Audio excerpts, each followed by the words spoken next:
नमस्कार, मैं हूं पूजा शर्मा। अब आपको दिखाते हैं राजनीति से जुड़ी इस वक्त की बड़ी खबरें चुनाव 24 में। जेडीयू में टूट के अटकलों के बीच दिल्ली में आज जेडीयू राष्ट्रीय कार्यकारिणी की बैठक। दोपहर 3 बजे राष्ट्रीय परिषद की होगी मीटिंग। जेडीयू की बैठक में नीतीश कुमार ने कहा, आने वाला राजनीतिक प्रस्ताव ऐसा होना चाहिए जिसमें 2024 लोकसभा चुनाव का हमारा एजेंडा दिखाई दे।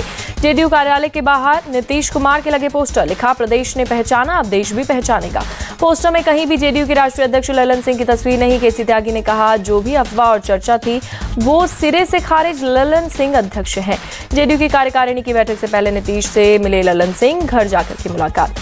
तेजस्वी यादव ने नीतीश के एनडीए में जाने की खबरों को किया खारिज, कहा, कंफ्यूजन क्रिएट करना चाहती है बीजेपी। नीतीश के एनडीए में वापसी की 200% संभावना नहीं, गिरिराज सिंह बोले, नीतीश के लिए सारे दरवाजे बंद। दिल्ली में इंडी गठबंधन के 7 सीटों के बंटवारे पर आज कांग्रेस की सीट शेयरिंग कमेटी की बैठक। महाराष्ट्र, पंजाब के कांग्रेस नेताओं के साथ मीटिंग।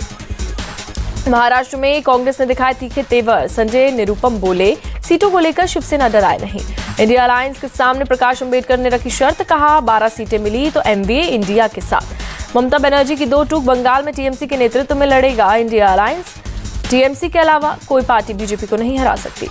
शरद गुट के एनसीपी नेता जयंत पाटिल बोले, इंडिया अलायंस में सीट शेयरिंग पर अलग अलग बात ना हो, सब मिलकर करें चर्चा। कर्नाटक के मुख्यमंत्री सिद्धारमैया ने कहा, राहुल गांधी को देश का प्रधानमंत्री होना चाहिए। बोले, केवल कांग्रेस में ही देश की समस्याओं का समाधान करने की ताकत। राहुल गांधी की भारत न्याय यात्रा को लेकर जयराम रमेश का बयान। 4 जनवरी को दिल्ली में होगी कांग्रेस की मीटिंग।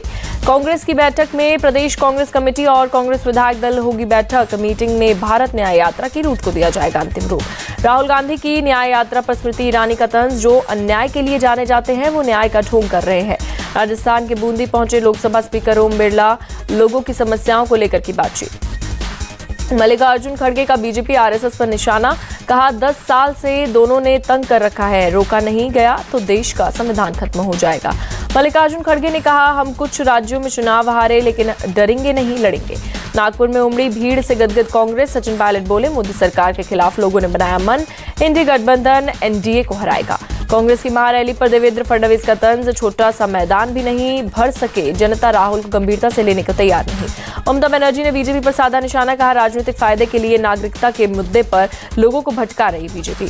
टीएमसी नेता सौगत राय बोले, सीएम ममता बनर्जी ने सीएए को लेकर अलर्ट रहने को कहा, अगर कहेंगी तो जनता से भी मिलेंगे। बीजेपी सांसद निशिकांत दुबे की पोस्ट, लिखा, गौ तस्कर पकड़ने पर मेरे खिलाफ ही दर्ज हुआ केस, सीएम सोरेन को किया टैग।